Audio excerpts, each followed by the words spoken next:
안녕하세요. 저는 내로남불 남편 때문에 참았던 울분을 결국 터뜨릴 수밖에 없었던 40대 여자입니다. 흔히 본인은 되고 다른 사람은 안 되는 사람을 두고 내로남불이라는 말 자주 쓰잖아요. 그런 사람이 저에게도 있었습니다. 바로 제 남편이죠. 말 그대로 남의 편이었던 제 남편을 전 제대로 응징했는데요. 어떤 일이 있었는지 여러분들께 허심탄회하게 한번 얘기를 해보려고 해요. 저희 집은 제가 어렸을 때부터 조용한 날이 하루도 없었어요. 왜냐면 부모님 사이가 굉장히 좋지 않았기 때문입니다. 제가 아직 초등학교에 들어가지 않았던 나이에도 허구한 날 집기들을 집어던지며 싸우는 모습이 지금도 기억이 날 정도로 그렇게 부모님의 불화가 심했었어요. 그러다 결국 제가 8살 때 부모님이 이혼을 하셨고 엄마는 결국 집을 나가버린 후에 냉정하게 찾아오지도 않았습니다. 그렇다고 아버지가 저를 잘 돌봤던 것도 아니었어요. 아버진 집에 잘 들어오지도 않았고 허구한 날 술만 마셨습니다. 일도 여기저기 떠돌며 현장 일을 하셨는데 다른 지역에서 일을 하다가 집에 한 일주일 있다 다시 다른 지역으로 가곤 했었죠. 그런 아버지가 현장에서 집으로 돌아와 떠날 때면 늘 냉정하게 얘기를 하셨습니다. 아빠, 아빠는 왜 우리랑 같이 안 살아요? 언제 집에 다시 또 올 거예요? 그런 거 묻지 마. 아빠도 힘드니까 언니하고 잘 있어. 차갑고 냉정하기만 했던 아버지 말에 전 더 기댈 수조차 없었습니다. 그런 저에게 누구보다 의지가 되었던 사람은 바로 제 언니였어요. 저보다 5살이 많았던 언니도 엄마가 떠났을 땐 고작 12살이었거든요. 그 어린아이가 그 나이에 뭘 할 수 있었겠어요? 가끔씩 오는 아빠가 던져주는 돈으로 힘들게 버티면서 그렇게 생활을 할 수밖에 없었답니다. 그러다 제가 10살, 그리고 언니가 15살이 되었을 무렵, 그때부터는 언니가 혼자 살림을 다 하고 살았어요. 아버진 언니가 어느 정도 큰 이후론 정말 말 그대로 집에 약간의 생활비만 지어주러 오셨을 뿐 집에 자주 들어오시지도 않았습니다. 그러다 보니 언니 혼자서 절 돌보며 그렇게 생활을 해야 했었어요. 중학생이라고 하면 정말 아무것도 모르는 아직은 어린 아이들이지 않습니까? 그런데 그 어린 나이에 언닌 제게 매일같이 밥을 차려주고 설거지고 빨래고 혼자 다 해냈었어요. 소풍을 갈 때도 언닌 한 번도 도시락을 안 사줬던 적이 없었고 제가 중학교에 들어갔을 때도 제 교복은 늘 언제나 깔끔하게 다려져 있었습니다. 그렇게 언닌 절 위해서라면 뭐든지 다 해줬었어요. 절 모르는 사람들이 절 처음 봤을 땐 제가 부모님 없이 언니와 둘이 크고 있다는 걸 눈치채지 못할 정도였죠. 아버지가 종종 오시긴 했지만 약간의 돈만 챙겨줄 뿐 도움이 되진 않았고요.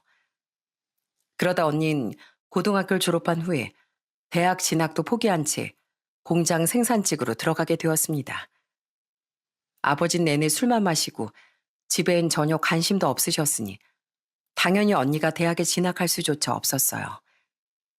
언니 입장에선 아마 정말 심적으로 힘들고 괴로웠을 텐데도 저한테 한 번 힘든 내색도 티를 낸 적이 없었고요. 결국 그렇게 공장에 들어가게 된 언닌 그때 이후로 말 그대로 집안 생계를 다 책임지며 살았어요. 심지어 아버지가 언니가 공장에 들어간 이후론 그나마 주시던 돈도 다 끊어버리는 바람에 말 그대로 집안 생계는 언니 혼자 이끌어가야만 했습니다. 정말 언니 덕분에 제가 온전하게 클 수 있었다는 게 사실일 정도로 언닌 저에게 부모나 다름이 없었어요. 그런 언니가 제가 19살이 되었을 때 대입을 준비하면서 절 대학에 보내주겠다는 말을 꺼내더라고요. 전 언니가 그렇게 고생하면서 번 돈으로 대학에 가고 싶지 않았어요. 그래서 처음엔 저도 똑같이 일을 하고 싶다고 얘기를 꺼냈습니다. 그런데 언닌 그런절 말리며 다독여줬습니다. 현경아, 언닌 네가 대학 졸업하고 나와서 좋은 직장 다녔으면 좋겠어. 언닌 대학 안 간 거 후회 안 해. 현경이 이렇게 예쁘게 잘 키울 수 있어서 언닌 그것만으로도 너무너무 기뻐. 언니, 그래도 내가 어떻게 언니 돈으로 대학을 가. 나도 그냥 일할래. 나중에 돈 벌어서 내가 직접 대학 갈게. 나중에 내 힘으로 가면 되니까 내가 대학 가는 것까지 언니가 책임질 필요 없어. 지금까지 언니가 나한테 해준 게 얼만데. 무슨 소리야. 내가 지금까지 왜 이렇게 열심히 일을 했는데. 당연히 현경이 너 대학 가야지. 절대 안 돼. 당연히 넌 대학 가야 맞는 거야. 다른 생각하지 말고 열심히 공부만 해. 이 언니가 어떻게든 보내줄 거니까. 알았지? 언니 지금까지 현경이 너 대학 보내는 것만 생각하면서 열심히 일한 거야. 너 언니 속상하게 안 할 거지? 언니의 간곡한 얘기에 전 결국 대학 진학을 결심했고 그렇게 대입을 준비하게 되었습니다. 그리고 수능이 끝나고 얼마 지나지 않아 아버진 그렇게 술을 좋아하시더니만 결국 술 때문에 병이 나서 그해 돌아가시고 말았어요. 사실 아버지가 돌아가셨다는 소식을 들었을 땐 눈물도 나오지 않더라고요. 그저 묵묵히 조용히 장례만 치러드렸죠. 솔직히 그 정도로 저희 자매에겐 아버지 자리가 그다지 크지 않았습니다. 덤덤하게 장례가 끝이 나고 난 후 언닌 아버지가 잠든 곳 앞에서 저와 앞으로 잘 살아보겠노라 다짐을 했었습니다. 그때 언니의 목소리가 그 어떤 때보다 참 슬프게 들렸던 것 같아요. 그렇게 제가 19살, 언닌 24살에 저흰 이 세상에 유일하게 남은 가족이 되었답니다. 그 뒤론 더욱 저희 자매가 서로를 의지하면서 그렇게 열심히 살았어요. 한 번은 제가 아르바이트를 하면서 모은 돈을 언니에게 준 적이 있었답니다. 조금이라도 언니의 부담을 덜어주고 싶었거든요. 그런데 언닌 그 돈을 한 푼도 받지 않더라고요. 오히려 절 혼냈습니다. 야, 박현경, 누가 너한테 이런 거 하래? 넌 그냥 공부만 열심히 하라고 그랬지? 이게 너 쓸 용돈 버는 줄 알았더니 지금까지 이걸 다 모으고 있었던 거야? 됐어. 언니 돈 필요 없어. 왜 필요 없어? 우리 생활비 하는 거 다 언니가 내고 있는데 나도 보태고 싶어. 됐다니까 그러네. 언니가 언제 너더러 돈 벌라 그랬어? 너 다시 또 이러기만 해봐. 이걸로 너 사고 싶은 거 사고 먹고 싶은 거 사 먹어. 다시 또 언니한테 돈 주면 언니 진짜 가만 안 있는다. 그때 어찌나 언니가 절 크게 혼냈는지 정말 눈물이 찔끔 나올 정도였습니다. 언닌 그렇게 저에게 단 한 번도 의지하지 않고 혼자 그 모진 세월을 버티며 절 지켰어요. 그런 언니가 20대 후반에 결혼했을 땐 정말 누구보다 행복하고 좋았습니다. 형부는 당시 식당을 하던 사람이었고 정말 누구보다 언니를 사랑하고 아껴주는 그런 사람이었죠. 늘 절 지켜주기만 하고 자기 자신을 아끼지 않았던 언니를 곁에서 보호하고 지켜주면서 티끌이라도 사라질까 전전긍긍하는 형부의 모습을 보면서 아, 이 사람이라면 우리 언니를 맡겨도 되겠다 싶은 생각이 들 정도였어요. 형부가 얼마나 좋은 사람이었냐면요. 언니와 결혼하면서 저까지 같이 데리고 살았습니다. 특히나 명절이면 본가에 후딱 언니와 인사를 하러 다녀오고선 내내 저와 같이 시간을 보냈어요. 그리고 언니가 결혼한 후 보내는 명절은 1년 중 제일 행복하고 즐거운 날이 되었답니다. 처제, 처제 이거 먹어봐. 이거 맛있어. 이번에 아주 기가 막히게 간이 잘 됐다니까. 얼른 먹어봐, 얼른. 아, 형부, 저 진짜 배 터질 것 같아요. 이제 더 못 먹겠어요. 에이, 왜 그래, 처제. 나약하게 이럴 거야? 오늘은 내가 아주 각오하고 오라 그랬지? 앞으로 먹을 게 얼마나 많은데. 자, 그럼 일어나봐. 나랑 같이 춤추자, 춤춰. 아, 춤추면 다 소화돼. 자, 봐봐. 아, 이렇게 다리를 왔다 갔다. 어때? 신나지? 아, 형부, 이게 뭐예요? 완전 아저씨 같아. 에이, 그럼 아저씨지 뭐. 처제도 따라해보라니까. 내가 진짜 잘 추지 않아? 아, 내가 한 춤 한다니까. 그렇게 형부는 저 언니 앞에서도 개다리 춤을 추기도 하면서 저희를 행복하게 해주곤 했습니다. 식당 일로 바쁠 만한데도 형부는 한 번도 피곤한 기색 없이 집에서도 살림을 도맡아 하며 그렇게 언니를 옆에서 많이 도와줬어요. 특히나 언니가 임신을 해서 몸이 힘들 때면 진짜 드라마에 나온 남편들처럼 손 하나 까딱 안 하고 쉴 수 있게 해준 사람이 바로 형부였답니다. 전 그런 형부에게 늘 미안함과 고마움이 있었어요. 사실 형부에겐 전 그저 아내의 동생일 뿐이었지만 형부는 단순한 처제로 절 생각했던 건 아니었습니다. 한 번은 제 생일날 정말 깜짝 선물을 해준 적이 있었어요. 같이 생일 축하라고서 형부가 큰 상자를 내미는데 전 너무 놀랄 수밖에 없었죠. 바로 그 안엔 좋은 브랜드 구두가 들어있었거든요. 형부, 이거 비싼 거 아니에요? 이렇게 비싼 거 선물로 주시면, 에이, 이제 처제 이런 거 신고 다녀야지. 안 그래도 처제 구두 한 켤레 사주고 싶었는데 마침 잘 됐다 싶었어. 이거 나 혼자 고른 거 아니고 언니하고 같이 고른 거야. 내가 고르면 또 촌스럽다고 할까 봐. 형부 고마워요. 편지도 썼어요? 아유, 그건 그냥 보너스. 나중에 혼자 있을 때 읽어. 알았지? 구두와 함께 담겨진 봉투 안엔 약간의 용돈과 편지가 들어있더라고요. 그리고 전 그 편지를 읽고서 눈물을 펑펑 흘릴 수밖에 없었어요. 형부는 절 처제가 아닌 친동생으로 생각하고 있었더라고요. 처제, 아니 형경아, 생일 축하해. 내가 시내를 만난 그 순간부터 형경이 너도 내 가족이 됐어. 평생 내 친동생이나 마찬가지야. 힘들고 어려울 땐 형경이 네가 제일 먼저 생각나는 사람이 언니듯이 나 역시 형경이 너한테 그런 형부가 되었으면 좋겠어. 그렇게 형부는 절 정말 친동생으로 생각하며 아껴줬습니다. 그런 형부와 언니에게 전 어떻게든 보답을 해주고 싶어 26살 때부턴 매달 50만 원씩 생활비 명목으로 돈을 줬었어요. 그때도 형부랑 언니는 절대 안 받는다고 얼마나 그 꿈 알렸는지 모릅니다.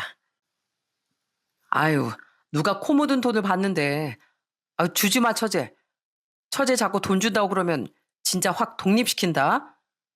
집 나가서 생고생 해봐야 잘못했습니다 할 거야? 됐어. 우리가 무슨 처제한테 돈 받는다고. 그래, 네가 무슨 돈을 줘. 조카들 봐주는 것도 얼마나 많은데 우리가 너한테 돈을 주면 줬지 무슨 돈을 받아. 됐어. 이거 잘 모았다가 나중에 너 필요할 때 써. 아이, 언니, 형부, 이거 안 받으면 나 진짜 집 나간다. 나 진짜 독립해? 아이, 그니까 그냥 받으라고. 이거 나 언제까지 줄 수 있을지 몰라. 나중엔 달라고 해도 못 줄 수도 있으니까 얼른 줄 때 받아. 그렇게 투닥거리다가 결국 이번엔 형부와 언니가 제 고집을 꺾지 못했습니다. 그렇게 전 계속해서 매달 50만 원씩 돈을 주게 되었어요. 처음엔 진짜 아예 제 월급을 통째로 맡기고 싶었지만 그건 언니가 절대 아니라고 단호하게 하는 바람에 그 정도 선에서 합의를 하게 된 거였어요. 그렇게 형부와 언니와 살면서 언닌 아들, 딸 한 명씩을 낳았고 전 사랑스런 조카들과 함께 행복하게 생활을 했어요. 언닌 그 후로 종종 형부의 식당 운영을 도와주러 갔고 전 퇴근 후에 조카들을 돌봐주며 그렇게 저희는 잘 지냈었습니다. 그러다 제가 30대 중반의 한 남자를 만나 결혼을 하게 되었을 때 언니와 형부는 저에게 엄청나게 큰 선물을 쥐어줬어요. 그건 바로 그동안 제가 준 돈을 한 푼도 쓰지 않고 고스란히 저에게 돌려준 거였습니다. 결혼을 준비하던 와중 언니와 형부가 저한테 할 말이 있다며 얘기를 조심스럽게 꺼낸 날이 있었어요. 뭐야, 오늘 왜 이렇게 진지해? 무슨 얘기하려고? 형부랑 언니 나 시집 간다니까 마음이 헛헛했구나? 그래, 요거사. 언제 이렇게 다 커서 시집을 가다니. 그래서 말인데 언니가 너한테 줄 게 있는데 자, 이거 받아. 이게 뭐야? 통장? 갑자기 웬 통장?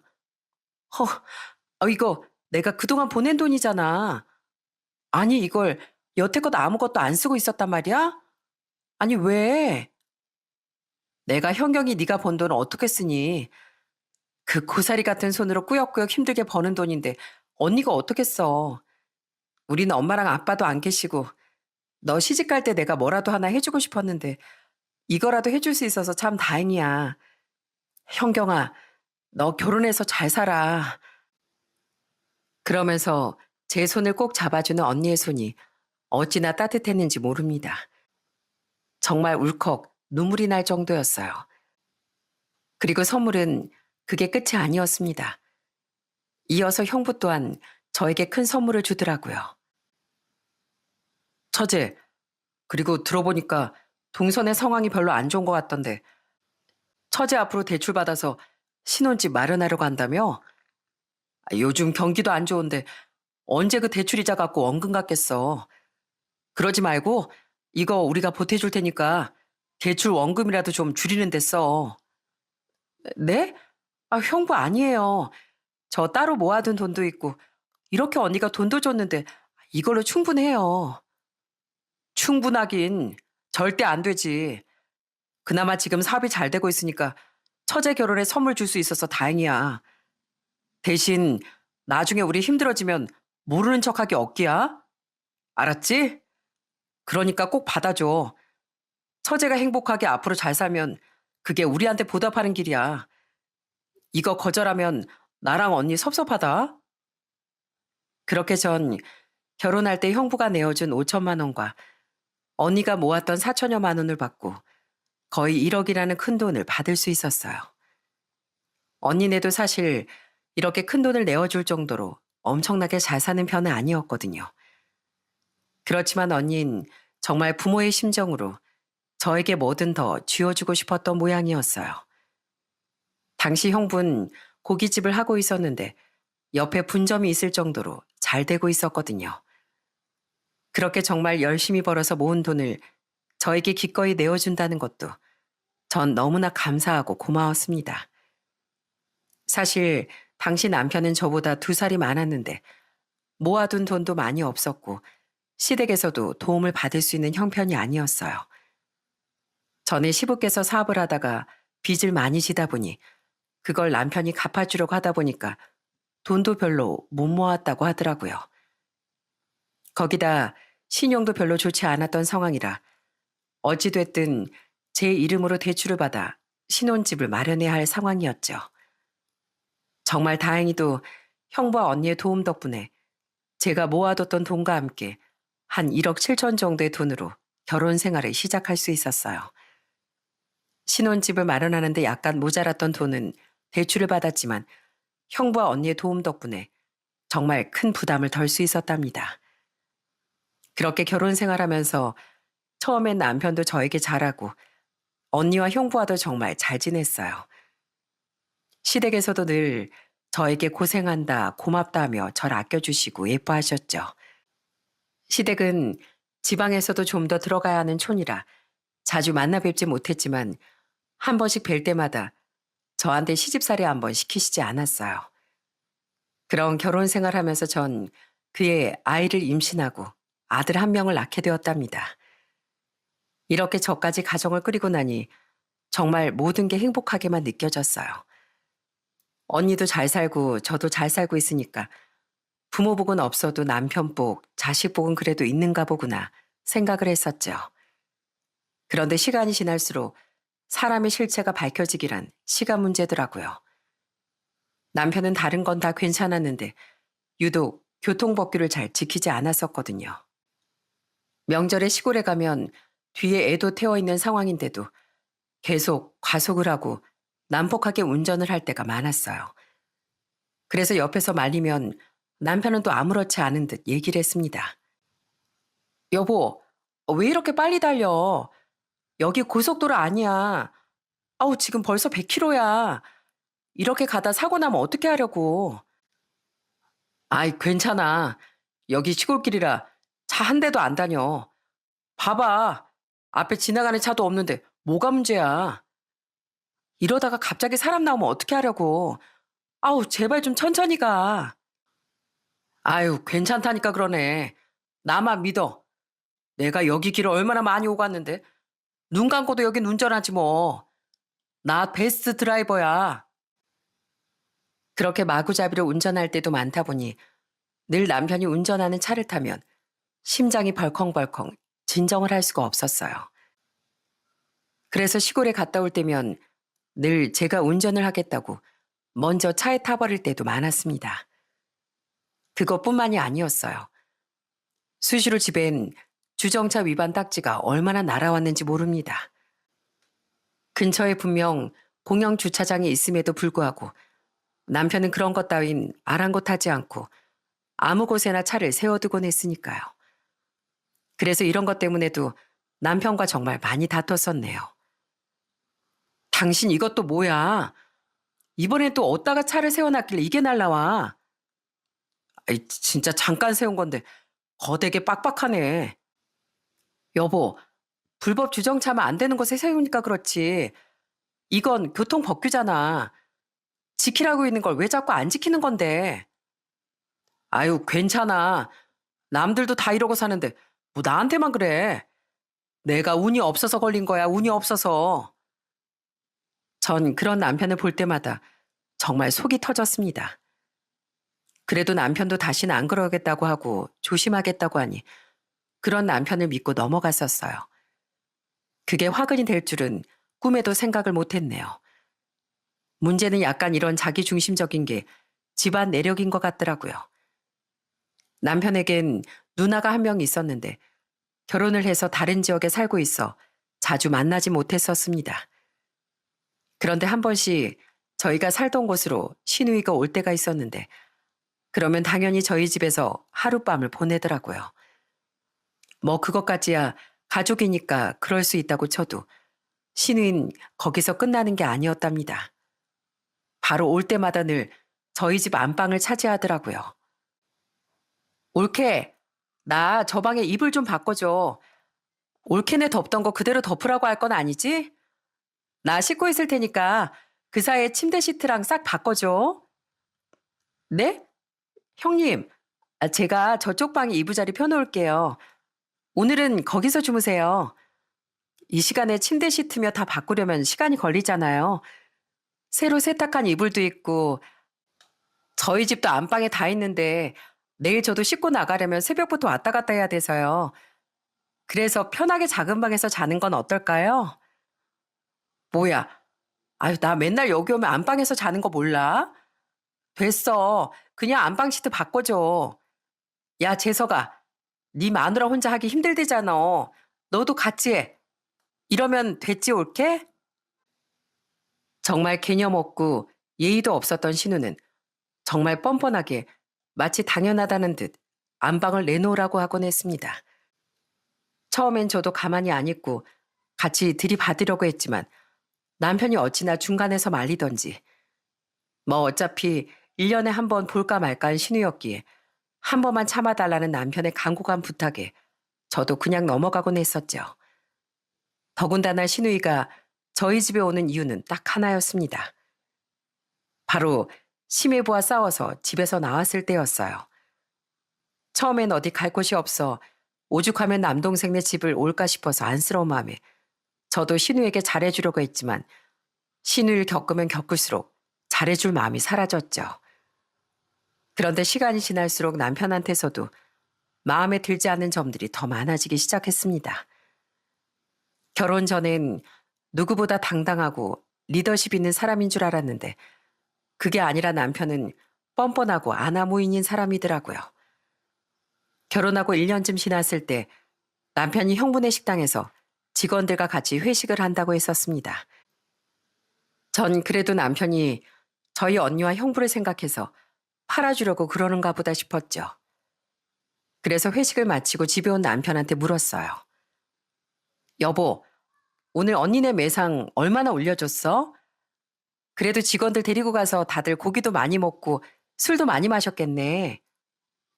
아, 뭐, 한 100 나왔나? 에이, 근데 사람들은 많은데 영 고기가 별로더라. 그래? 오늘 너무 바빴나? 그래서 카드로 계산한 거야? 웬일이래? 우리 다 같이 고기 먹으러 가자고 할 때도 거기는 안 가더니 그래도 직원들 데리고는 형부네도 가고. 계산이라니? 그게 무슨 소리야? 전 남편의 반응에 처음엔 그게 무슨 소린가 했습니다. 그런데 남편이 제 표정을 보더니 푸앗하면서 비웃으며 말을 하더라고요. 뭐야, 그럼 내가 거기서 돈 주고 사 먹었을 거라고 생각했어? 처형이 제보 괜찮으니까 그냥 가라던데? 그래서 그냥 왔지 뭐. 뭐? 그럼 100이나 나온 돈을 그냥 홀라당 아무것도 안 대고 왔단 말이야? 아니, 그런 게 어딨어. 어디 있긴 뭐가 어딨어. 여기 있지. 아이, 그리고 남도 아니고 당신 언니 가게잖아. 형님 가게면 처형 가게나 마찬가지고.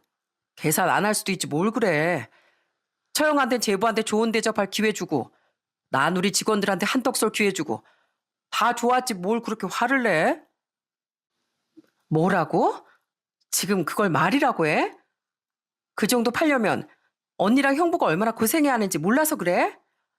얼른 가서 돈 내고 와. 빨리 계산하고 오라고. 아니, 처형이 괜찮다는데 왜 당신이 난리야? 아우, 됐어. 아니, 생각해서 거기 가졌더니만 고마하지는 않고 이런 게 다 홍보야, 홍보. 뻔뻔하게 말하는 남편을 보면서 정말 어처구니가 없더라고요.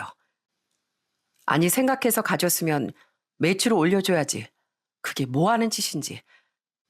본인 체면 때문에 다른 사람들한텐 본인이 쏘는 거라고 해놓고선 돈 한 푼 안 내고 그렇게 했다는 게 진짜 어이가 없더라고요.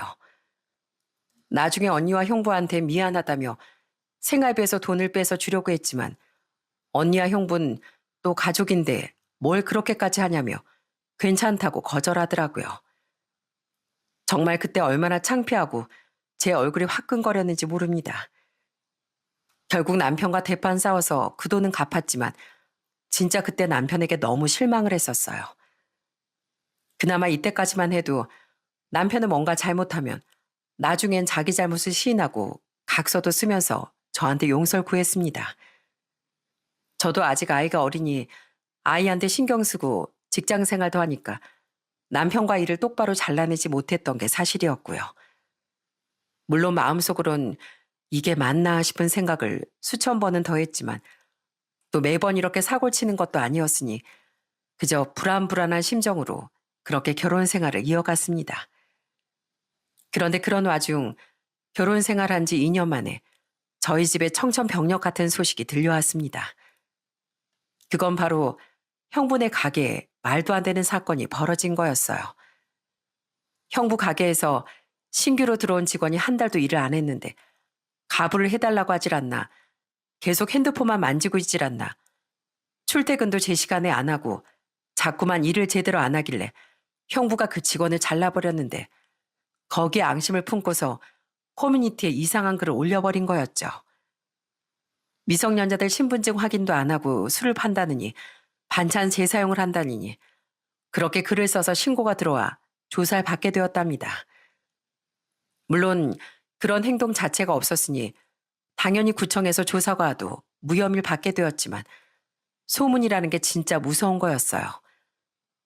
한 번 그렇게 소문이 나고 나니까 한순간에 퍼져서 해명을 할 수조차 없게 되었더라고요. 그렇게 결국 점점 형부 가게는 서서히 무너지기 시작하더니 경기 불안까지 덮치게 되면서 2중, 3중으로 악재가 겹치고 결국 그렇게 2년을 버티다 폐업을 하게 되었어요. 그렇게 제가 결혼한 지 4년 만에 형부네 가게 문을 닫게 되었고 언니네 형편은 어려워지기 시작했어요. 하루는 언니와 통화를 하는데 너무 마음 아픈 얘기를 듣게 되었답니다. 언니, 요즘 어때? 형부 다시 일하러 나간다며. 어디 취직했어? 형부가 다음 달에 월급 받으면 맛있는 거 사주겠다고 그러던데 어디 다니는 거야? 아, 네 형부 요즘 일용직 다녀. 날씨 안 좋을 때 빼곤 매일 새벽같이 나가서 일하고 들어와. 저녁엔 또 배달 알바하고. 아, 요즘 네 형부 볼 때마다 이 언니 속이 말이 아니야. 뭐? 아니 왜 투자까지 뛰는데 그냥 일 하나만 하면 되지. 애들도 크고 있고 대출 받은 것도 좀 있는데 그거 갚아야 하기도 하고 안 그래도 나도 일하러 나갈까 싶어. 전 그동안 누구보다 성실하고 착실하게 일했던 형부와 언니가 너무나 안타깝고 안쓰러웠습니다. 다른 것도 아니고 모함으로 인해 한순간에 무너지고 악재가 겹치며 이렇게 된 거였기 때문에 어떻게든 제가 도움을 주고 싶었어요. 그래서 남편에게 이 얘기를 꺼내게 되었습니다. 여보, 언니네 상황이 지금 많이 안 좋은 것 같은데 우리가 좀 도와주면 어떨까? 그냥 크게는 말고 한 50만 원씩 보내주는 거 어떻게 생각해? 우리야 지금 당신하고 나 둘이서 같이 벌고 있잖아. 그리고 신혼집 마련할 때도 언니하고 형부가 도와주고 지금 언니네가 힘드니까 우리가 좀 도와주자. 뭔 소리야? 우리가 지금 여유가 어디 있다고 도와줘? 쓸데없는 소리 하지 마. 왜 여유가 없어? 우리 이제 빚도 다 갚았잖아. 우리 힘들 때 누구보다 손 내밀어 준 게 언니랑 형부인데 어떻게 그럴 수가 있어. 그거야 그쪽 상황이 좋았으니까 그렇지. 우리가 뭐 그때만큼 상황이 좋아? 아이 헛소리 하지 말고 50만 원도 절대 안 되니까 보내주기만 해봐. 안 그래도 남편에 대한 마음이 점점 바닥을 치고 있던 와중에 이런 말까지 듣게 되니 남편이 아예 꼴도 보기 싫어지더라고요. 어쩜 사람이 화장실 들어갈 때 마음 다르고 나올 때 마음 다르다더니 딱 그 꼴이었습니다. 본인이 힘들 때 도와준 사람을 어떻게 저렇게 냉정하게 말할 수가 있는지 정말 어이없고 화가 나더라고요. 그때부터 남편과는 대화도 하지 않고 냉전을 이어갔습니다. 남편은 혹여나 제가 언니한테 돈을 보낼까 싶어 생활비도 보내지 않고 제가 필요한 걸 말하면 딱 그 돈만 보내주더라고요. 진짜 더럽고 치사해서 정이란 정은 다 떨어지고 있던 상황이었어요. 이혼을 해야 하나 말아야 하나 고민을 하고 있었어요. 그런데 그쯤 시댁에도 큰일이 생기고 말았습니다. 신우가 이혼을 해서 시댁으로 돌아온 거였어요. 알고 봤더니 신우는 그간 일도 안 하고 내내 사치만 부리면서 심해부가 번 돈으로 카드를 펑펑 쓰고 다녔던 모양이었습니다. 심해부가 정말 좋은 사람이었는데 한번 얼굴 찡그린 걸 본 적 없었던 그 사람이 단박에 신우이한테 이혼 소장을 보냈다니 얼마나 신우가 그간 징글징글하게 굴었겠어요. 그렇게 거의 집에서 쫓겨나듯 이혼을 당하고 온 신우 때문에 시댁도 한바탕 난리가 났답니다. 시몬 자리에 누우시고 시분 매일같이 술만 드시고 속상해서 저한테 전화가 오시기도 했죠. 너무나 속상해하는 두 분을 보며 참 저도 속상하더라고요. 이런 와중에 남편이랑 이혼하겠다고 말을 해야 하나 고민이 참 많았죠. 그런데 제가 냉정하게 결정을 하게 된 계기가 생겼습니다. 하루는 그날이 신우의 생일이었어요. 생일인지는 알고 있었지만 따로 뭐 선물을 챙기진 않았습니다. 그런데 그날 저녁 10시쯤 누군가 초인종을 막 누르더라고요. 전 깜짝 놀라 방 밖으로 나가보게 되었죠. 그런데 거실에서 TV를 보고 있던 남편은 아무렇지 않게 문을 열더라고요. 그리고 현관문 밖에서 들어오는 사람을 보고서 전 정말 경악을 금치 못했습니다. 그 사람은 바로 신우이였거든요. 올케, 나왔어. 재석아, 누나 왔어. 자, 받아라. 누나가 뭐 사왔냐면 치킨 사왔어. 아, 얼른 우리 조카 깨워. 가서 치킨 먹으라고 깨우라고. 아우, 형님, 이 시간에 무슨 일이세요? 지금 시간이 몇 시인데 애를 깨워요. 아유, 왜? 치킨 먹고 자면 되지. 아우, 피곤하다. 올케, 나 오늘 여기서 자고 갈 거니까 이불 좀 준비해줘. 네? 뭐라고요? 형님, 지금 몇 시인지나 아세요? 이 시간에 와서 자는 사람들 죄다 깨우는 건 좀 예의 없는 거 아니세요? 전 너무나 화가 나서 신우에게 화를 냈습니다. 그런데 그런 절 보고서 대뜸 화를 낸 건 다름 아닌 남편이었어요. 아니, 당신이 지금 무슨 말 하는 거야? 당신 지금 말이 너무 심하잖아. 우리 누나가 얼마나 힘들고 외로우면 여기까지 왔겠어? 누나, 괜찮아. 들어와. 아까 온다더니 치킨 사오느라 늦었구나. 야, 누나 역시. 우리 맥주 한잔 하자. 아이, 그래, 옳게. 화내지 말고 좋은 게 좋은 거라고 이리 와서 앉아. 아유, 시간이 뭐가 그렇게 중요해. 우리 같이 앉아서 마시면 되지 뭐. 맥주가 집에 있나? 옳게. 없으면 가서 맥주 좀 사와. 술에 취해서 헬렐레거리는 신우를 보는 것도 정말 어이가 없었지만 막무가내로 그 밤에 집에 쳐들어온 신우를 두둔하는 남편도 정말 어처구니가 없었습니다. 그래서 전 그대로 두 사람을 무시한 채 방으로 들어가 버렸어요. 그랬더니 아주 그냥 거실에서 술판이 벌어졌는지 우당탕 우당탕거리며 술을 꺼내느니 그릇을 꺼내느니 아주 난리도 아니더라고요. 밖에서 신우랑 남편 둘이서 히덕거리며 그 저녁에 웃으며 얘기를 하고 있고 전 방에서 진짜 잠도 안 오더라고요. 그런데 그때 살짝 열린 안방문 틈에서 들리는 소리를 듣고 전 그나마 오던 잠이 홀라당 깨버리고 말았네요.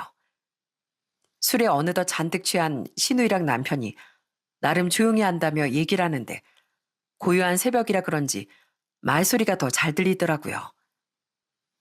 동생아, 나 우리 동생 사랑하는 거 알지? 내가 너 없었으면 어쩔 뻔했냐. 야, 재석아, 있잖아. 이 누나 좀 살려주라. 네가 준 200만 원, 그거 간에 쓸게도 안 돼. 네가 준 용돈 200만 원 그냥 푼돈이라고. 아이, 누나, 조용히 좀. 아이, 뭘 조용히 해. 다 자니까 괜찮아. 나 200만 원 아니라 딱 100만 원만 더 주면 안 되냐? 아이, 300만 원만 줘. 나 지금 카드값 내기도 힘들단 말이야. 어? 내가 이렇게 부탁할게. 지금 하나밖에 없는 누나한테 그 정도 해줄 수 있는 거 아니야? 아유, 알았어. 알았으니까 좀 조용히 얘기해. 내가 누나한테 뭐 그 정도 못하겠어? 부족했으면 얘기를 하지. 6개월 동안 말 한마디 왜 안 했어? 더 줄 수 있었는데. 전 남편의 말을 들으며 정말 기가 차서 어이가 없었습니다. 알고 보니 이 인간은 지금까지 저 몰래 6개월 동안 신우이한테 매달 200만 원씩 돈을 쳐 보내고 있었더라고요. 그 순간 너무 화가 나 전 안방문을 뻥하니 박차고 다시 거실로 나갔습니다. 제가 그렇게 밖으로 나가자 깜짝 놀란 신우와 남편이 동시에 절 쳐다보더라고요. 형님, 지금 뭐라고 그러셨어요? 뭐 200만 원이요? 아니 뭐 내가 좀 힘들어가지고. 그래, 동생한테 돈 좀 받았어. 나중에 다 갚을 거야. 갚을 거라고. 올케도 일로 와. 잠 안 오지? 얼른 같이 와서 한잔해. 뭐라고요? 너나 드시고요. 당신이 당장 얘기해. 지금 이게 무슨 소리야? 그러자 남편은 갑자기 눈을 희번덕 뜨더니 오히려 저한테 적반하장으로 막 화를 내기 시작하더라고요. 그 이유가 뭔지 아세요? 자기 누나한테 글쎄 너나 먹으라고 했다고 그런 거였습니다. 야, 너 지금 우리 누나한테 너라 그랬어? 야, 어디서 우리 누나한테 함부로 대? 네가 뭔데? 뭐라고? 네가 뭔데? 야, 넌 뭔데 지금 이 상황에서 큰 소리야? 지금껏 네 누나한테 돈 줬어? 그것도 입에? 지금 나한테 말 한마디 상의도 없이 돈을 줬다고? 네가 양심 있어 없어? 뭘 그거 가지고 그래? 누나가 지금 내일 모레 50에 이혼하고 불쌍해 죽겠는데 그럼 너 같으면 안 주겠냐? 동생으로서 그 정도 해줄 수 있는 거잖아. 우리가 지금 뭐 힘든 상황도 아니고 나 우리 누나 불쌍한 걸 못 봐. 그래서 도와주겠다는데 네가 뭔 상관이야? 뭐? 야, 그럼 우리 형부랑 언니 힘들 때도 도와줬어야지. 입에? 난 꼴랑 50 도와주자고 했더니 너 그때 뭐라고 그랬냐? 어? 언젠 돈갈이 철저하게 해야 한다며. 가족이라도 남이라고 언젠 그런 거에 흔들리면 안 된다고 했던 거 너 아냐? 이게 지금 뭐 하는 짓이야? 이거 완전 찐따 같은 자식 아니야? 이 상도라이 자식 같으니라고. 뭐, 뭐? 너 지금 말 다 했어? 어디서 감히 남편한테 그따위 말이야? 그럼 널 쌍또라이로 가지 뭐라고 하냐? 나 도저히 안 되겠어. 너 같은 자식하고는 도저히 한순간도 못 살겠다고. 야, 꺼져. 이 집에 지분 하나도 없는 니들 꺼지라고. 안 꺼져? 얼른 꺼져. 그렇게 제가 화를 내면서 두 사람을 쫓아내려고 하자 아주 그냥 안 쫓겨나려고 신우와 남편이 난리도 아니었습니다. 뭐? 아니, 올케. 지금 뭐 하자는 거야? 내 동생한테 지금 뭐라 그랬어? 아주 그냥 오냐오냐 해줬더니만 어떻게 그딴 소리를 해? 지금 해보자는 거야? 그래, 어디 해봐라, 해봐. 계급장 다 떼고 한번 해볼래? 어디 한 주먹거리도 안 되는 게 까불고 있어. 나인 똥구멍으로 먹었냐? 사람이 나이를 먹으면 인간이 돼야지. 그 착한 사람이 왜 너랑 이혼했겠냐? 여지껏 철없이 그러고 살고 있는데 버틸 사람이 어디 있겠냐고. 근데 여태껏 반성이라곤 하나도 안 하고 동생한테 빌붙는 꼴이라니. 창피하지도 않아? 야, 너 왜 우리 누나한테 그딴 식으로 얘기해? 이게 진짜? 왜? 뭐? 어쩌라고? 너도 한번 해볼래? 아무것도 없는 별 볼 일 없는 애 착한 거 하나 믿고 구제해줬더니만. 뭐? 사람 이따구로 뒤통수를 쳐? 너 같은 정신 나간 자식은 구제받을 필요가 없었어. 너랑 이렇게 한 공간에서 숨 쉬는 것도 끔찍해. 이런 걸 남편이라고 여지껏 살아와 줬더니만 주지도 모르고 건방을 떨어? 야, 너 뭐 되기라도 하는 줄 알아? 아무 볼 것도 없던 걸 그 지경까지 끌어올려 줬더니만. 야, 너한텐 그냥 그 거지꼴이 제격이야, 제격. 아주 쌍으로 거지 같은 게 와선 내가 더 말하는 것도 기분 더러우니까 나가. 알았어? 뭐? 그렇게 제가 열불을 내면서 화를 내도 두 사람은 도무지 집에서 나갈 생각을 하지 않더라고요. 그래서 전 방에서 조용히 목검을 들고 나와 휘둘렀습니다. 그러자 두 사람은 깜짝 놀라 허겁지겁 현관문 밖으로 뛰쳐나가더라고요. 그날 저녁은 어디서 지냈는지 모르겠지만 새벽녘에 남편이란 놈은 뻔뻔하게 집에 들어와 씻고서 출근을 했습니다. 그러더니 아침에 저한테 문자만 턱하니 하나만 보내왔더라고요. 당신 당장 누나한테 전화해서 사과해. 바로 사과하면 없던 일로 해줄 테니까. 우리 이혼하면 처형이 좋다고 반기겠냐? 안 그래도 힘든 처형 살림에 혹 붙이려고? 제발 좀 생각이라는 걸 해라. 아무튼 누나한테 사과해. 그럼 나도 이혼 얘긴 없던 일로 할게. 남편의 이 문자를 보고서 전 조용히 끝내려고 했던 마음을 바꿔버렸습니다. 그리고 바로 저는 용달차를 불러 남편 짐을 싸그리 포장해 시댁으로 보내버렸어요. 그리고 얼마 뒤 시댁에 그 짐이 도착을 했던 모양인지 저한테 아주 전화가 계속해서 오고 난리가 아니었습니다. 전 시댁에서 오는 전화를 한 통도 받지 않았어요. 그러자 이번엔 남편한테 전화가 오기 시작했죠. 처음에 나의 전화를 받지 않고 돌렸는데 한 7번 정도 계속해서 전화가 오자 그때서야 제가 남편의 전화를 받게 되었답니다. 야, 너 지금 집으로 내 짐 보냈냐? 지금 뭐 하자는 거야? 내 문자 못 봤어? 봤다, 왜? 네가 뭐 착각하는 모양인데 나 너랑 이혼할 거거든. 그리고 여긴 엄연히 내 집인데 당연히 네가 나가야지. 그럼 내가 나가리? 뭐? 거기가 왜 네 집이야? 거기 내 집이거든? 내 집이라고. 나도 지분 있잖아. 아, 그 5천만 원? 야, 고작 그 5천만 원 가지고 지분 운운할 거면 어디 한번 따져보자. 대출금. 그거 내가 계속 내고 있었던 거 알지? 그리고 여태껏 네가 과태료로 낸 돈이 얼마인 줄이나 아냐? 거기다 네가 이 가정에 이바지한 게 뭐가 있어?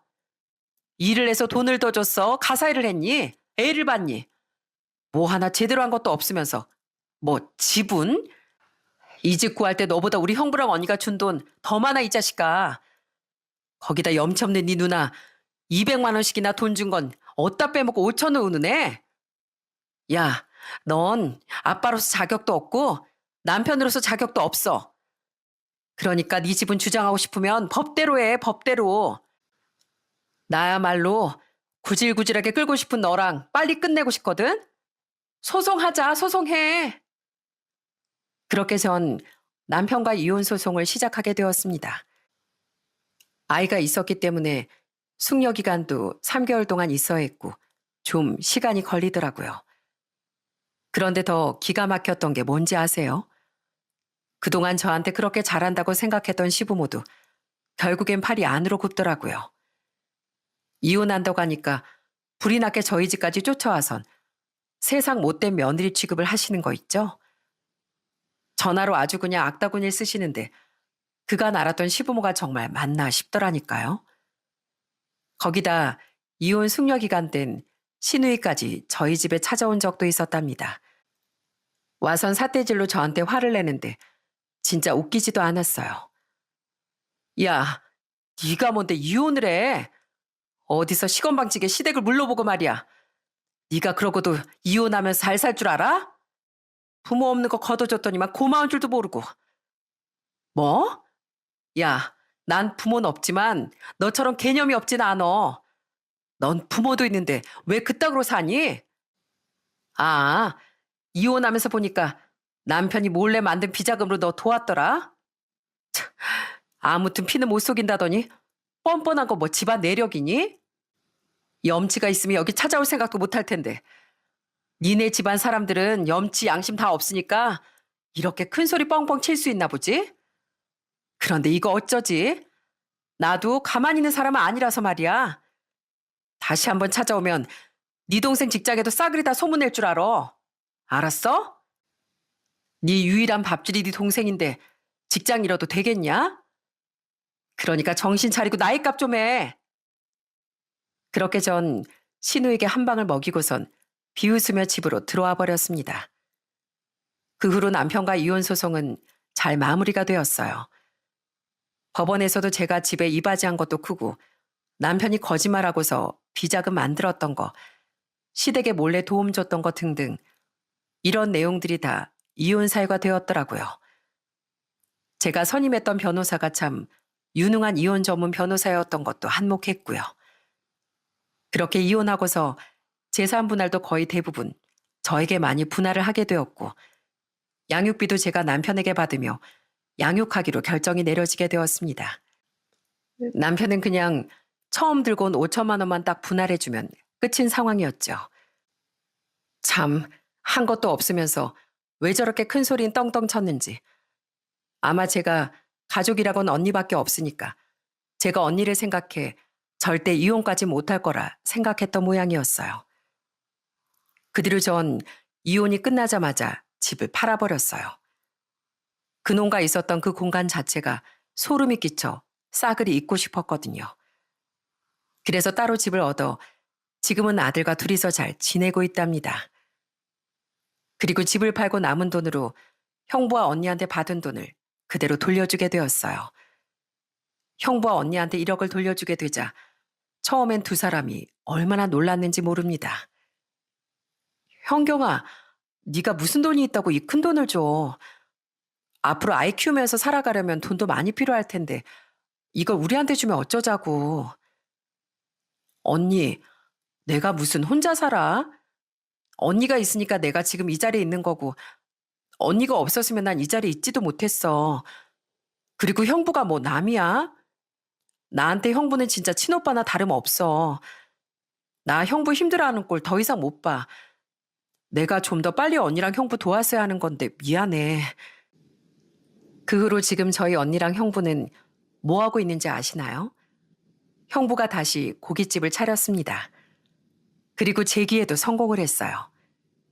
지금 전 이혼한 지 2년 5개월 정도 됐는데 저도 직장에 잘 다니고 있고 아들과 정말 잘 지내고 있답니다. 한 번은 하도 양육비를 보내지 않길래 전 남편한테 전화를 했더니 전 남편 놈은 저한테 후회한다며 하소연을 하더라고요. 그러면서 하는 말이 정말 배꼽 잡을 정도로 웃겼습니다. 여보, 내가 정말 잘못 생각했나 봐. 나 요즘 벌 받는 것 같아. 내가 정말 우리 누나 때문에 미치겠어. 내가 용돈을 주다가 끊었더니만 아주 그냥 동생이라고 하나 있는 게 누나를 안 도와준다면서 난리도 아니야. 글쎄 저번엔 내 머리채도 잡았다니까. 여보, 나 진짜 힘들어. 힘들어 미치겠어. 야, 그걸 왜 나한테 얘기하니? 넌 여태 그걸 몰랐어?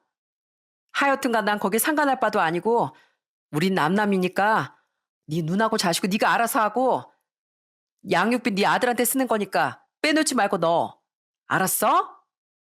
그 애틋한 누나한테 200도 안 아까했으면서 자기 자식한테 아까하는 건 아니겠지? 그럼 사람도 아니지. 도저히 양육비 못 보내겠다 싶으면 앞으로 평생 연락도 하지 마. 알았어? 넌 애 볼 자격도 없으니까. 아니야. 다음 달에 꼭 2달치 넣어줄게. 내가 어떻게든 2달치 넣을게. 내가 어쩌자고 당신하고 이혼해가지고 누나 호까지 달고 사는지. 아우 진짜. 술에 취해 한숨만 푹푹 쉬는 전 남편의 전화를 전 그냥 끊어버렸습니다. 아무래도 지금은 후회의 눈물을 흘리고 있는 것 같네요. 그렇게 애틋했던 남매 사이도 돈이 엮이니 왼수가 되는 건 시간 문제였더라고요. 이렇게 5년 만에 제 결혼 생활은 끝이 났고 지금은 너무 행복하게 잘 지내고 있습니다. 언니와 형부도 제기해서 두 아이들을 너무나 잘 키우고 있고 조카들도 정말 착하고 똘똘하게 잘 크고 있답니다. 앞으로 전 저희 아들과 언니, 형부 가족들과 함께 소소한 행복들을 서로 나누며 잘 지내보려고요. 하나를 보면 열은 안다는 말처럼 작은 행동 하나가 결국 그 사람의 본 모습을 보여주는 거라는 걸 이번 기회에 뼈저리게 느꼈습니다. 저 역시 앞으로 어떤 사소한 일이라도 가볍게 생각하지 말아야 되겠다는 생각도 들었고요. 여러분들도 그 아무리 가벼운 일이라도 사소하게만 생각하지 마시고 늘 진중하게 생각하는 태도를 가져보시길 바랍니다. 그럼 전 이만 여기서 제 사연을 마치도록 할게요. 들어주셔서 정말 감사합니다.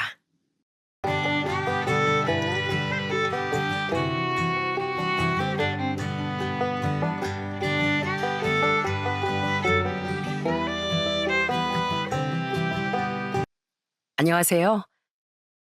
조건으로 차별을 했던 사람에게 역으로 복수를 했던 30대 직장인입니다. 제 삶은 제 의지와는 상관없이 항상 눈물겨웠는데요. 그런 상황에서 절 더 슬프게 만들었던 건 바로 사람들이 절 대하는 태도였습니다. 아무리 제가 잘하려고 노력해도 제 부족한 부분만 보고 무시하는 사람들이 많더라고요. 제일 저에게 큰 상처를 준 사람은 바로 저희 시모였습니다. 그런 시모가 요즘은 제 눈치만 보시는데요. 차별과 무시 때문에 속이 답답하셨던 분들이 있으셨다면 제 이야기 들어보시고 속풀이 제대로 하셨으면 좋겠습니다. 저희 집은 어릴 적부터 무척이나 가난했습니다. 제가 태어나고 여동생이 태어났을 때까지만 해도 그저 평범한 집이었습니다. 그런데 여동생이 태어나고서 얼마 지나지 않아 아빠가 만성 신부전에 걸리며 투병을 시작하셨어요.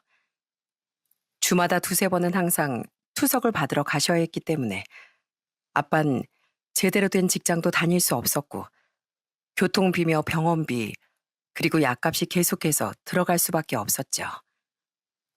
아빠의 투병으로 집안 생계는 엄마 몫이 되었습니다. 당시 공장에서 일하셨던 엄만 야간 일까지 한 번도 빼놓지 않고 매일같이 일을 하셨습니다.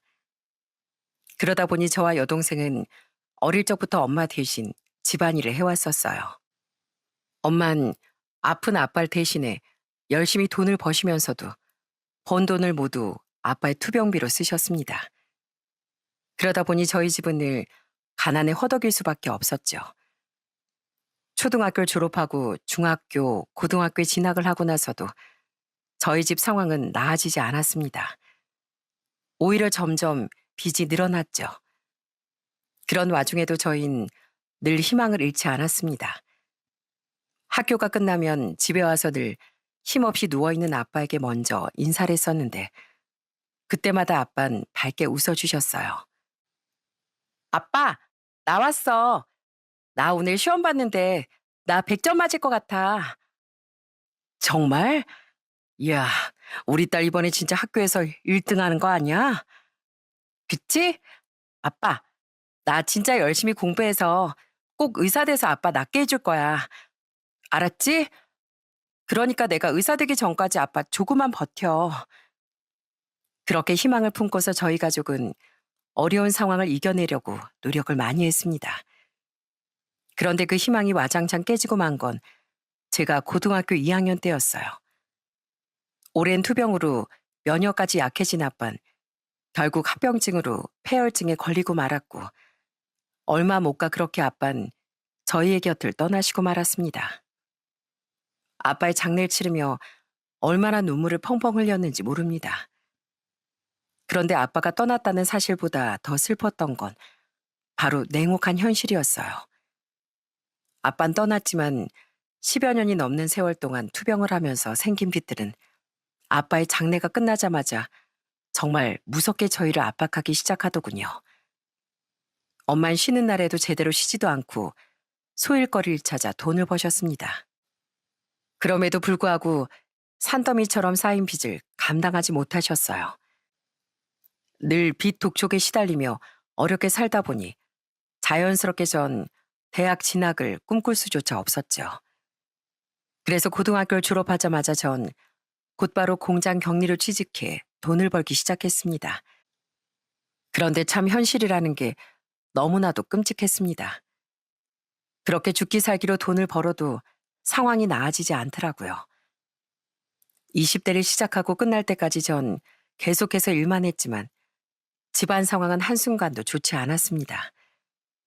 겨우 여동생까지 생계에 뛰어들어 엄마 저 그리고 여동생 이렇게 셋이서 돈을 벌며 생활을 하고 나서야 겨우 숨통이 트였죠. 지금도 제 삶을 되돌아보면 제 뜻대로 살아갔던 적이 한순간도 없었던 것 같네요. 늘 가난한 집에 빠듯한 살림에 하고 싶은 건 제대로 해본 적이 없었거든요. 그런 제가 딱 한 번 제 삶을 살아보고 싶다고 욕심을 냈던 일이 바로 결혼이었답니다. 오랫동안 근무하던 공장에서 절 좋게 봐줬던 직원분이 하루는 저한테 퇴근하고 뭘 하냐며 물어본 적이 있었어요. 혜림 씨, 혜림 씨는 퇴근하고 맨날 뭐 해요?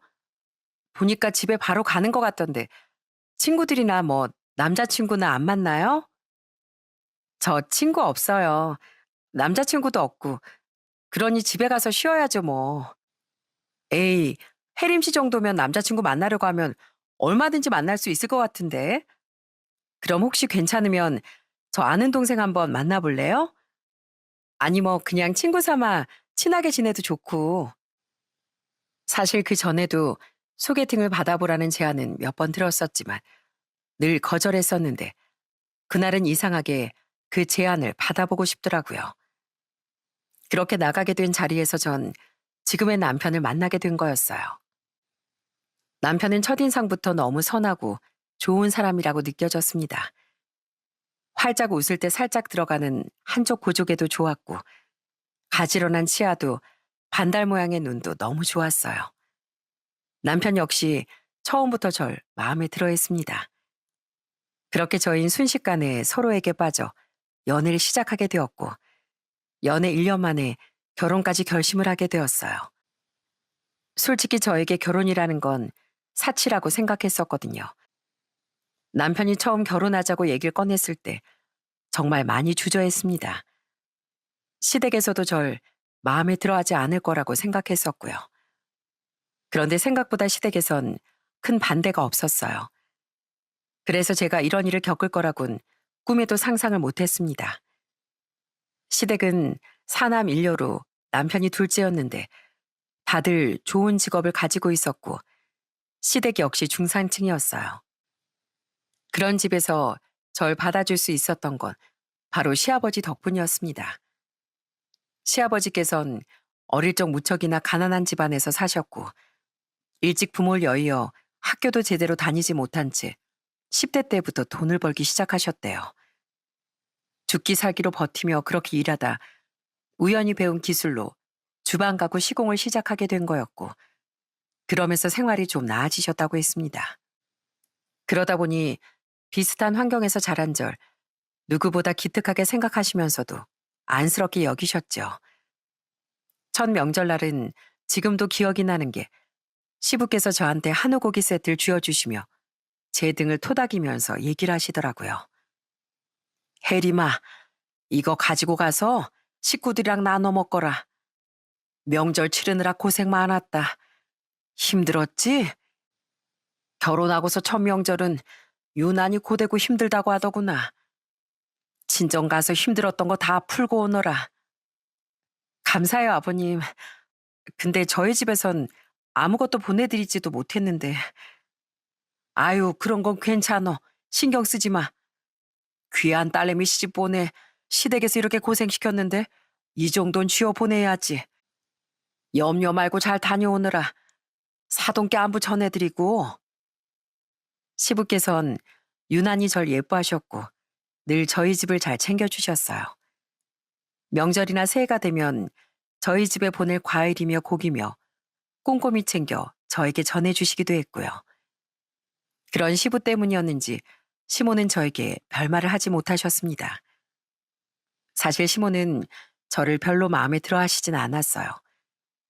좋은 직장에 다니던 아들이 더 잘난 며느리를 데리고 올 거라고 생각했는데 기대에 한참 못 미치는 제가 며느리로 들어왔으니 시모 입장에선 마음에 들지 않을 수밖에 없었죠. 그래서 처음엔 저에게 시집살이를 제대로 시키고 싶어 하셨어요. 그런데 그런 시모를 중간에서 철저하게 막아준 사람이 있었습니다. 그건 바로 형님이었어요. 외국계 큰 기업에 다니던 아주버님과 전문직 형님은 늘 항상 여유롭고 인자했습니다.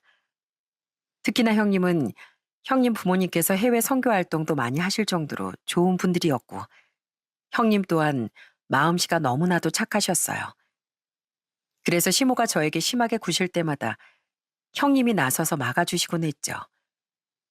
전 결혼하고서 다음에 바로 아들을 낳았는데 시모는 항상 아들을 볼 때마다 은근히 절 무시하더라고요.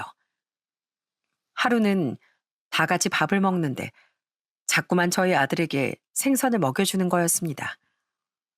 그러면서 하는 말이 얼마나 기가 막혔는지 모릅니다. 윤우야, 넌 생선을 많이 먹어야 한다. 여기 얼마나 좋은 게 많이 들었는지 아니? 할미가 TV 보니까 자식은 엄마 머리 닮는다더라. 네 엄마 닮으면 큰일 나니까 생선이라도 많이 먹어서 넌 똑똑해야 한다. 알았지? 어머님, 애한테 무슨 말을 그렇게 하세요? 동서가 얼마나 야무지고 똑똑한데 지금 무슨 소리 하시는 거예요? 아유, 똑똑하긴 무슨. 대학도 안 나온 애가 뭐가 똑똑하니? 어머, 어머님, 아버님도 그렇고 어머님도 그렇고 두 분 다 대학 안 나오셨는데 멀쩡히 사회생활 잘하시고 거기다가 아버님은 여기서 주방 가구 하면 이 지역에선 엄청 유명한데 그런 소리 하시면 안 되죠. 대학이 뭐라고요? 그렇게 말하시면 아버님 섭섭하시죠. 그래, 맞아. 큰애가 아주 얘기 잘했구나. 하여간 당신은 그놈의 대학이 뭐라고 둘째한테 왜 자꾸 그래? 그러면 평생 대학도 못 나오고 초등학교만 졸업한 난 얼마나 창피하겠어. 아니 뭐 그런 말이 아니잖아. 아유, 알았다, 알았어. 내가 무슨 말을 못하겠네 정말. 이렇게 형님이 나서서 바른 소리를 하면 다른 식구들도 죄다 형님 말에 동조하니 시몬 더 이상 절 무시하지 못하셨습니다. 형님은 좋은 대학도 나오고 좋은 집안의 성품까지 좋았는데 그런 형님이 어째서 절 이렇게 아껴주고 보호해줄까 궁금했던 적도 있었어요. 그러다 한 번은 명절 음식을 만들고서 형님이랑 둘이 회포를 풀자며 시댁 근처 맥주집에 간 적이 있었답니다. 그때 형님의 마음을 들을 수 있었어요. 형님, 저 뭐 하나만 물어봐도 돼요? 뭐? 뭐 물어보려고. 살살 물어봐. 다른 게 아니고 형님은 절 왜 이렇게 예뻐하세요? 매번 어머님이 저 갈굴 때도 형님이 나서서 막아주시잖아요. 늘 물어보고 싶었는데 못 물어봤었어요. 아, 난 또 뭐라고. 내가 동서를 미워할 일이 뭐가 있어. 이제 가족인데 당연히 내가 아껴줘야지. 에이, 그래도요. 시동생들이나 신우도 저한테 별 관심도 없고 무시하는데 형님이랑 아주버님은 절 사람 대접해주잖아요. 형님은 제 말에 잠시 아무런 말도 하지 않았습니다. 웃는 얼굴로 제 얼굴만 빤히 쳐다보시다 제 손을 잡으시며 따뜻하게 얘기를 하셨죠. 실은 내가 제일 친한 친구 중에 동서랑 똑같은 환경에서 자란 친구가 있거든. 그 친구도 집이 어려워서 진짜 똑똑했는데 대학을 못 갔어. 돈을 벌어야 그 집이 먹고 살 수 있었거든. 아픈 엄마가 떠나고서 아빤 술에 빠져 살고 그 친구 혼자 동생들 먹여 살리면서 그렇게 고생고생하면서 살다가 몇 년 전에 병에 걸려서 일찍 떠났어. 그 친구가 진짜 착하고 가족밖에 몰랐는데 동서가 시집 오고 천명절에 나한테 집안 얘기를 해줬잖아. 그 얘기 들으니까 그 친구가 너무 생각나더라고. 아, 그래서 저한테 잘해주신 거예요? 뭐, 그것도 있고, 난 동서가 정말 착하고 좋은 사람이라고 생각해. 그런 동서랑 친하게 지내고 싶어서. 동서, 어머님이 모지게 굴어도 기죽지 마. 동서가 뭐가 못났다고. 우리 네 형제 중에서 둘째 석호 서방님이 제일 똑똑하고 제일 착한 거 알지? 그런 서방님이 선택한 사람이 동서야. 그러니까 자부심 가지라고. 형님의 따뜻한 한마디 한마디는 저에게 위로가 되곤 했습니다. 그러다 결혼하고 4년이 지난 후부터 상황이 변하기 시작했어요. 셋째 시동생이 결혼을 하게 되었습니다. 셋째 시동생은 기자였는데 동서는 같은 동료 기자였어요. 특히나 동선 집안이 정말 좋았습니다. 거물도 몇 채 가지고 있을 정도로 넉넉한 집안에서 부유하게 자랐더라고요. 결혼할 때도 동서 쪽에서 해오는 예단이 어마어마할 정도로 정말 잘해왔었고요. 그러니 시모 눈엔 동서가 예쁠 수밖에요. 그런 시모가 대놓고 동서를 예뻐하니 점점 시간이 갈수록 동선 시댁에 잘하지 않기 시작하더라고요. 한 번은 시모 생일이었는데 다 같이 모여서 밥을 먹기로 했었습니다. 그런데 모든 식구들이 다 모인 가운데서 동서만 참석을 안 했더라고요. 전화라도 받지도 않고 그러니 결국 동서를 빼고 밥을 먹게 되었죠. 그렇게 다 같이 모여 밥을 먹는데 식사 자리가 다 끝나고 정리를 하고 형님과 아주버님은 조카들을 데리고 먼저 집으로 가버리고 저희도 갈 준비를 하고 있었어요.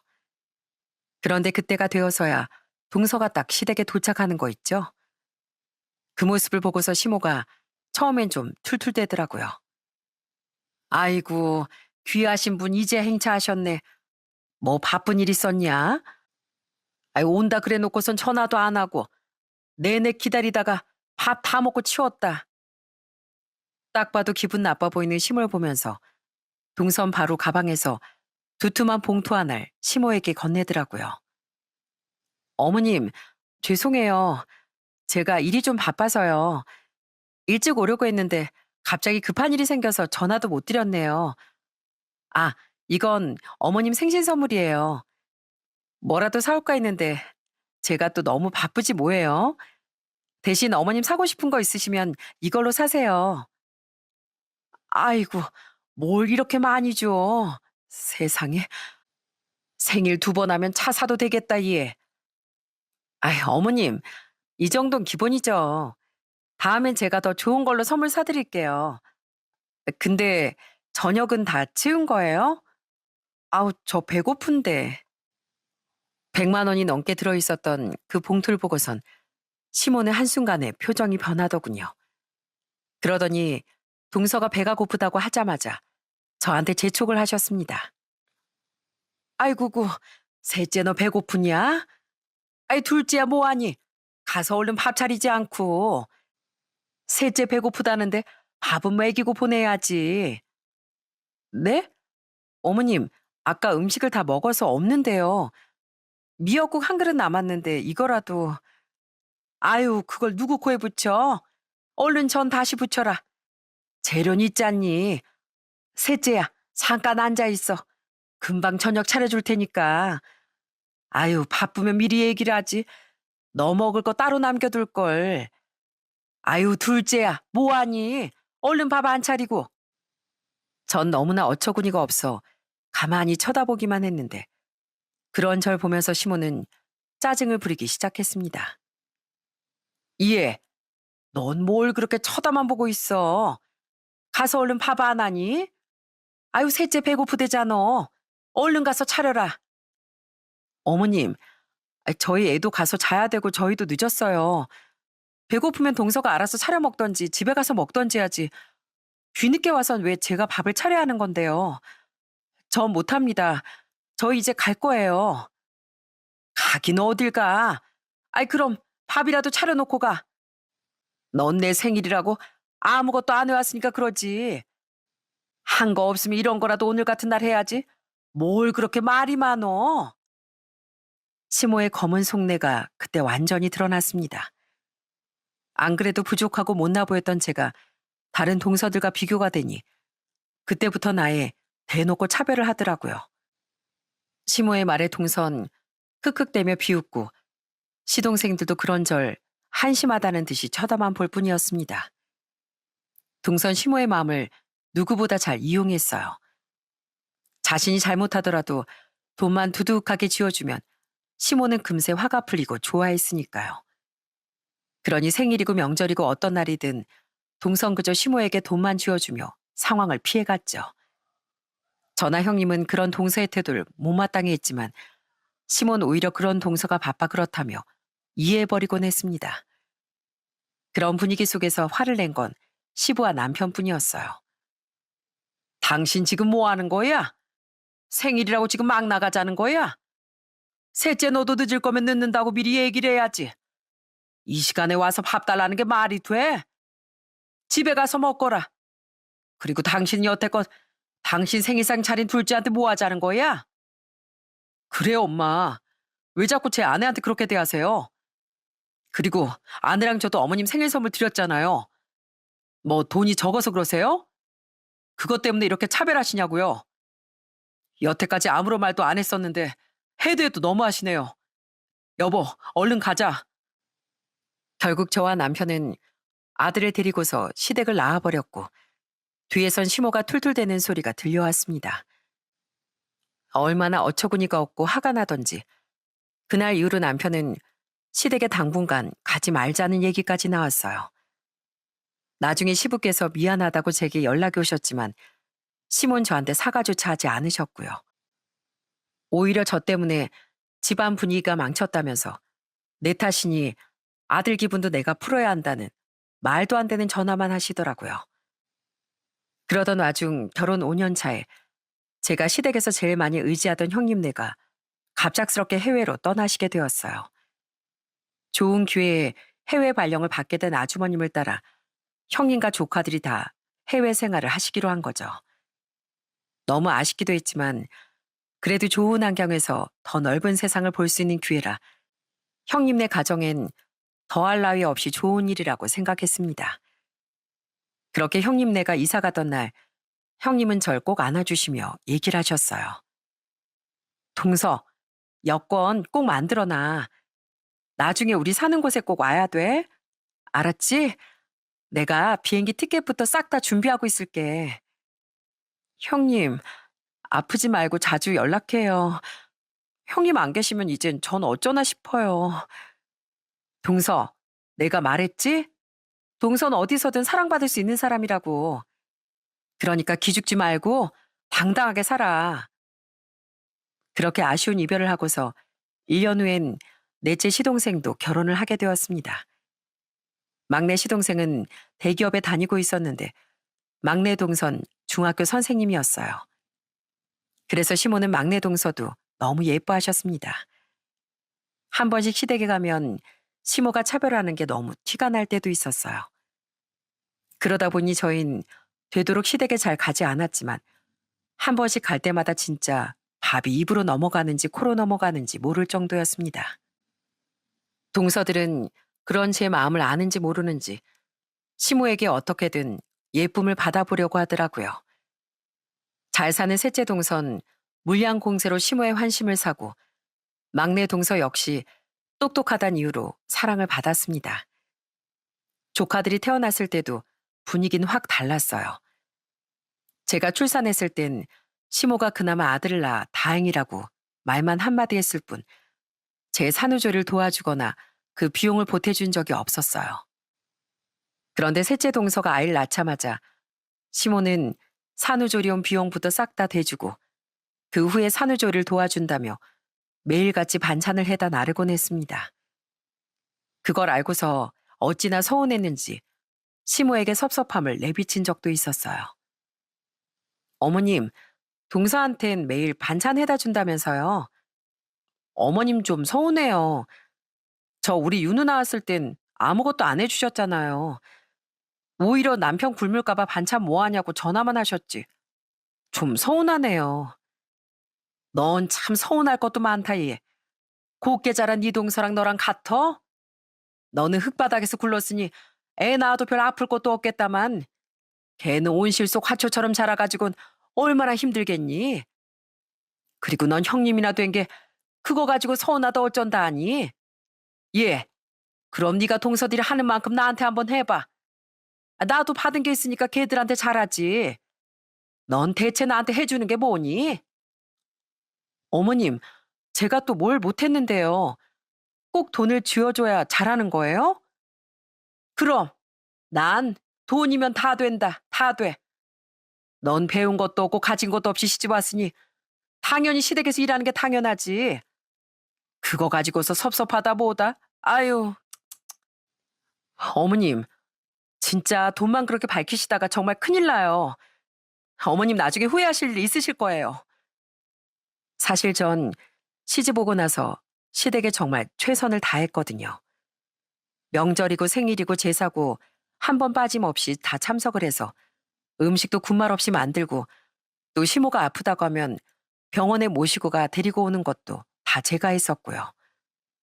솔직히 동서는 돈으로만 때웠을 뿐 손 하나 까딱한 적도 없었습니다. 오히려 시모가 동선의 집에 반찬을 해다 나른 적은 있어도 동선애가 다른 걸 뭘 해준 적도 없었어요. 그렇다고 저희가 시부모님께 용돈을 안 드렸던 것도 아니고 생신이나 명절이면 항상 꼬박꼬박 용돈을 챙겨줬음에도 시모 눈엔 제가 늘 부족하게만 보였던 것 같습니다. 뭐야, 넌 올해도 용돈만 주는 거니? 네 동선엔 용돈에 선물까지 죄다 챙겨서 주더니만 니들은 둘이서 버는데 왜 이렇게 나아지는 게 없어? 어머님, 그렇게 말씀하시면 저희도 섭하죠. 그리고 어머님, 동선애가 해오는 만큼 어머님도 신경 써서 하시잖아요. 언젠 동선애 집으로 보내는 거 너무 부담된다고 하셨으면서 오고 가는 게 뭐 돈뿐이겠니? 정도 오고 가는 거지. 아무리 그래도 돈이 크면 그만큼 큰 정이 오고 가고 그러는 거 아니겠어? 우리 아들이 전엔 이렇게 쪼잔하지 않았는데 아무래도 같이 사는 사람이 영 부족해서 그런가? 날이 갈수록 쪼잔해지네 참. 이래서 들어오는 사람이 중요하다는 말이 나오는 거야. 당연히 동서는 집도 잘 살고 벌이도 저보다 훨씬 나으니까 좀 더 챙길 수 있는 건데 그걸 또 시모는 대놓고 차별을 하니 너무 섭섭하더라고요. 그렇다고 시모가 늘 동선애한테 받기만 한 것도 아니었어요. 동선애가 주는 대로 또 그대로 돌려줘야 하니 시모도 많은 부담을 받고 있었습니다. 동선애에서 고급 한우를 보내면 못해도 비슷하게 선물을 또 보내야 하니까 그건 싫어하면서도 은근 또 동선애한테 콩고물이라도 떨어지지 않을까. 동선애만 예뻐하는 모습을 보면서 참 여러 생각이 들곤 했습니다. 오히려 제가 시모에게 잘하는데도 시모는 절대 저나 저희 친정에 뭔가를 해주려고 하지 않으셨어요. 동선의 집안은 어떻게든 잘 보이려고 하면서도 저희 집은 별 볼 일 없으니 뭐 하나 챙기려고도 안 하고 그런 것들이 점점 쌓이면서 섭섭함이 몰려오곤 했습니다. 그런 제가 이런 차별 속에서도 꾹 참았던 이유는 바로 저희 남편 때문이었어요. 남편은 한결같이 절 사랑하고 아껴주는 그런 사람이었거든요. 저희 아빠가 돌아가시고 나서 혼자 계신 엄마에게도 살갑게 잘하고 여동생도 정말 친오빠처럼 챙겨주곤 했어요. 저보다 더 많이 저희 엄마와 통화하면서 아들처럼 잘하는 남편을 보며 저 역시 시댁에 잘해야 되겠다는 생각으로 그때까지 꾹 참고 잘해왔던 거였거든요. 그런데 제가 잘하려고 하면 할수록 시모는 더 절 못마땅해 하더라고요. 결국 결혼 7년 차엔 제 섭섭함도 폭발해 시모에게 제 마음을 표현하게 되었고, 시모는 그런 제가 못 배워서 철이 없다며 저를 더 미워하기 시작했습니다. 오히려 동선에만 챙기시며 저를 더 배척하시더군요. 그런 모습에 저도 진절머리가 날 때쯤 생각보다 빠르게 시모에게 벌이 내려지고 말았어요. 정말 다른 사람에게 상처를 준 사람은 결국 벌을 받는 게 맞더라고요. 어느 날 뜬금없이 시모에게서 전화가 왔습니다. 전 또 뭐 시킬 거라도 있어서 전화했겠거니 하는 마음으로 전화를 받게 되었어요. 그런데 시모의 목소리가 어딘가 모르게 떨리고 있더라고요. 애미야, 애미야, 나 어쩌냐? 아휴, 어쩜 좋아 이걸. 어머님, 무슨 일이세요? 왜요? 무슨 일 있으세요? 아이고, 글쎄 내가 암이랜다, 암. 이걸 어쩜 좋니? 시모는 건강검진을 받다가 위암 판정을 받게 된 거였습니다. 어른들은 정기적으로 내시경 검사를 받잖아요. 그 검진을 받다가 용종이 발견됐는데 좀 모양이 이상하다 싶어 검사를 해봤더니 위암 판정을 받게 된 거였습니다. 불행 중 다행이라고 한다면 초기 암이라는 점이었어요. 그래도 연세가 이젠 70이 다 되셨으니 아무리 초기라고 해도 덜컥 겁이 날 수밖에 없지 않을까요? 시모도 자신이 암에 걸렸다고 하니 겁이 나 바로 저한테 연락을 하신 듯 했어요. 아무리 시모가 밉다고 하지만 저도 시모의 암 소식에 눈앞이 깜깜해지는 것 같더라고요. 그런데 이어서 하는 시모의 말에 헛웃음이 나오더라고요. 절제술 받으면 병원에 입원도 해야 한다던데 네가 좀 와서 간병 좀 해라. 간병인 부르려면 그것도 돈이고 네가 와서 해야지 누가 하겠니? 어머님, 제가 여력이 되면 간병을 하겠지만 계속 병원에 있을 수는 없을 것 같아요. 시동생들이나 동서들한테도 얘긴 꺼내보셨어요? 돌아가면서 하던지 해야 할 것 같은데 걔네한테 괜히 왜 부담을 줘? 아 그냥 네가 하면 될걸. 네 동서들이 좀 바쁘니? 안 그래도 바쁜 애도 괜히 부담 주지 말고 네가 해. 네 형님도 지금 없으니 네가 제일 큰 며느리인데 네가 해야지 누가 하니? 네? 어머님, 저도 회사 다니는데 이렇게 갑작스럽게 회사를 뺄 수는 없어요. 쉬는 날엔 가겠지만 그러지 않는 이상 저 혼자서는 간병 못 해드리죠. 그러자 시모는 계속해서 버럭버럭 소리를 치며 화를 내기 시작하더군요. 아이고 참, 넌 진짜 뻔뻔하게 아주 말도 못하는구나. 배운 게 없는 애 지금 거 걷어다가 며느리로 받아줬으면 시애미가 아프면 당장 튀어와야지. 뭐 하고 있는 거야? 오늘도 내가 결과 혼자서 듣느라고 얼마나 힘들었는지 아니? 남들은 가족들이랑 다 같이 온다는데 난 혼자 와가지고 이게 뭐니? 이것까지 내가 다 이해하고 넘어가는데 뭐? 간병을 못해? 어머님, 그럼 동서들한테 부탁하세요. 어차피 어머님 저 못마땅해 하시잖아요. 동선 옆에만 있어도 좋아하시니까 동서들한테 부탁하세요. 그게 좋지 않겠어요? 아니, 걔들은 곱게 큰 애들이라 이런 거 힘들어서 못하는데 어떻게 간병을 하니? 넌 네 아빠도 간병해봤고 이 정도는 그냥 기본으로 할 거 아니야. 원래 못 배운 애들이 간병도 잘한다더라. 다른 말 필요 없고 이번 일정 보낼 테니까 당장 튀어와. 저는 시모의 말을 듣고 정말 너무 기가 막히더라고요.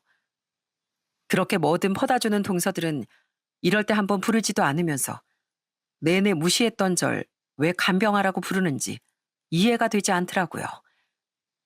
전 그냥 한참을 가만히 있다 덤덤하게 얘기를 했습니다. 어머님, 알겠어요. 그럼 병원으로 갈게요. 그래, 진작 그래야지. 너도 어차피 정리할 일 있을 테니까 일찍부터 오거라.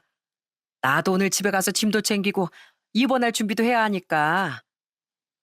그렇게 전화를 끊고서 전 한참을 고민을 했습니다. 남편도 시모의 암 소식을 들었는지 저한테 전화가 왔더라고요. 그래서 남편에게 이렇다 저렇다 시모와 있었던 얘기를 했더니 남편도 정말 어이없어 하더라고요. 시동생들한테 남편이 또 전화를 했는지 물어봤는데 다들 바쁘다며 간병은 못할 것 같다며 딱 잘라 거절했다더라고요.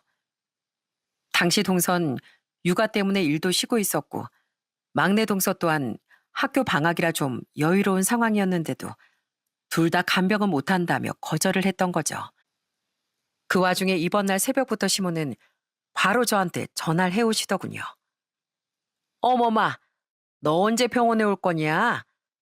네가 일찍 와야 수납도 좀 하고 입원 절차도 듣고 할 거 아니야. 네가 아침부터 와서 날 챙겨야지. 내가 지금 너한테 전화해서 이걸 묻고 있어야 되겠어? 그게요, 어머님. 어쩌죠? 오늘 아이가 좀 아파서 제가 지금 못 갈 것 같아요. 대신 진짜 명문대 나와서 간병도 잘하는 베테랑 간병이 있다고 해서 보내드릴게요. 저보다 똑똑하니까 아마 간병 잘하실 거예요. 전 내일 남편이랑 같이 갈게요. 뭐? 아니, 갑자기 그런 말 하면 어떡해. 근데 그 사람은 뭐 괜찮은 사람이니? 명문대까지 나왔으면 뭐 믿을 만은 하겠다마는. 네, 아마 어머님 건강 되찾는데 많은 도움이 되실 거예요. 저보다 훨씬 잘 배우셨으니 어머님도 배우실 점 많으실 거고요. 하긴 뭐 그만큼 배웠으면 너보다 낫겠지 뭐. 아무튼 알았다. 내일은 꼭 오너라. 그렇게 전화가 끊기고 전 바로 베테랑 간병인에게 연락을 해 병원으로 가면 된다고 말을 했습니다. 그리고 얼마 지나지 않아 정말 웃긴 상황이 벌어졌어요. 시모의 간병을 하러 간 사람은 다름 아닌 바로 형님이었거든요. 어떻게 해외에 가 있던 형님이 한국으로 와 간병을 하러 갔는지 궁금하시죠? 상황이 이랬습니다. 시모가 건강검진을 받다가 이상 용종이 발견되었다는 소식을 아주버님과 형님은 이미 들었던 상황이었어요. 안 그래도 한국으로 들어올까 하던 찰나에 남편이 저한테 시모가 어떻게 말했는지 듣고선 아주버님께 이 일을 다 얘기를 했던 모양이었습니다. 그러니 불의를 참지 못하는 형님께서 가만두고 볼 수가 없었던 거죠. 바로 저한테 연락이 와선 자신이 한국으로 들어갈 테니 시모 간병은 자신에게 맡기라고 연락이 왔던 거였어요. 실은 형님은 해외로 떠나고 나서도 종종 남편에게 제가 어떻게 지내고 있는지, 시모가 어쩌고 있는지 간간히 들어왔다고 하더라고요. 그 얘기를 들으면서 역시나 절 구원해 주는 건 형님이구나 싶더라고요. 한국에 도착했을 때 전 바로 형님을 마중 나갔답니다. 형님, 죄송해요. 저 때문에 여기까지 들어오시고 정말 간병하셔도 괜찮으시겠어요? 죄송하긴. 안 그래도 어머님 소식 듣고 우리 들어오려고 했어. 이참에 잘 됐지 뭐. 이참에 어머님 좀 제대로 정신 차리셔야 돼. 아니 어쩌자고 동서한테 자꾸 그러신대? 간병을 맡길 거면 다른 동서들한테나 말해야지. 동서, 걱정하지 마. 어머님이 또 학벌 가지고 뭐라 그러셨다며? 그러면 내가 나서야지.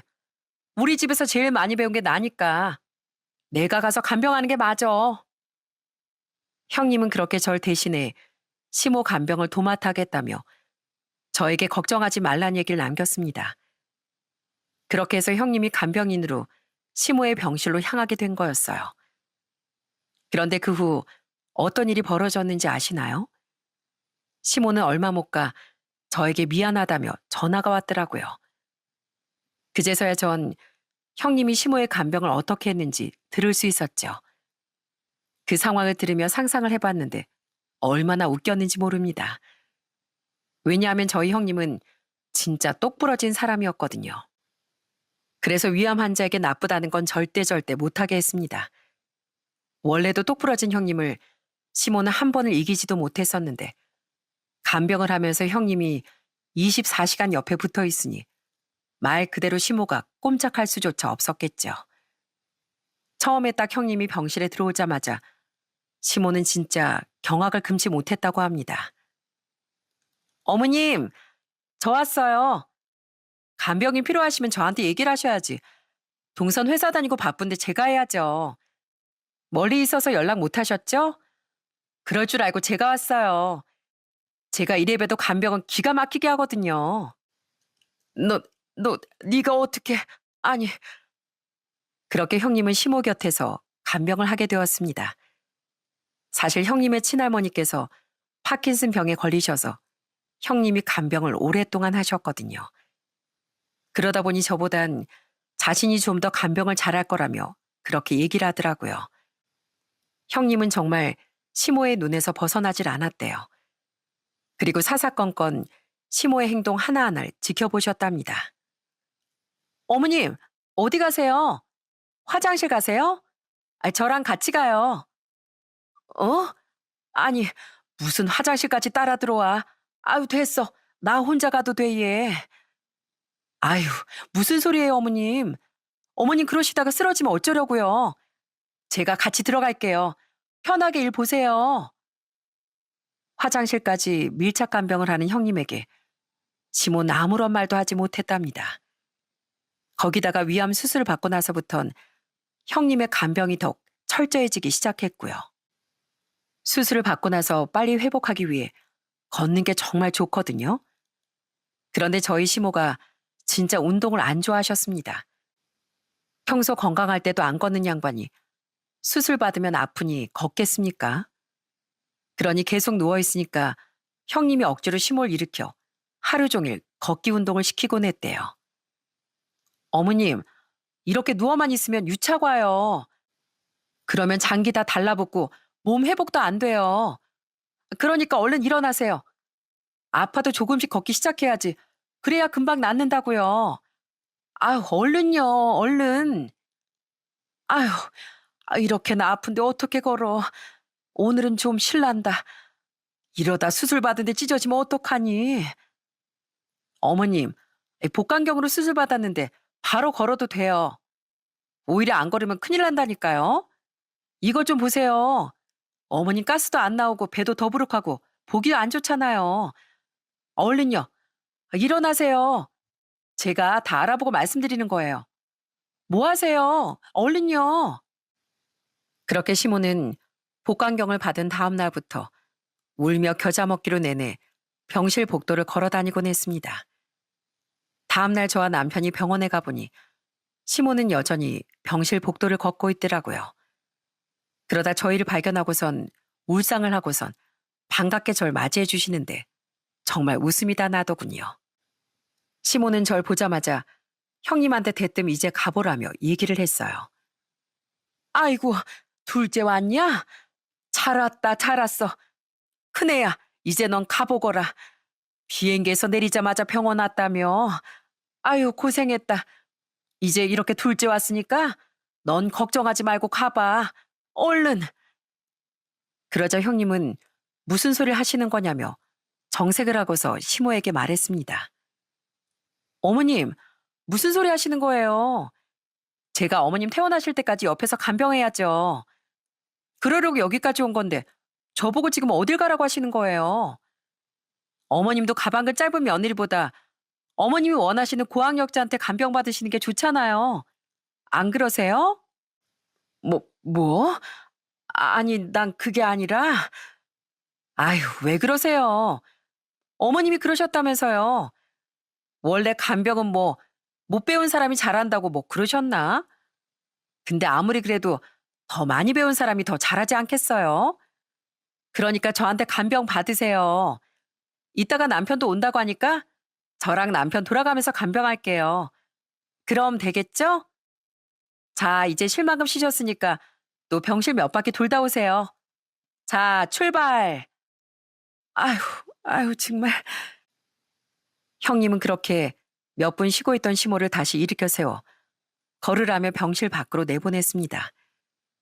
그러면서 저한테 눈을 찡긋하며 형님이 웃으시는데 정말 제 속이 다 시원하더라고요. 그렇게 시모는 내내 형님과 아주버님의 잔소리를 들으며 병원 생활을 했습니다.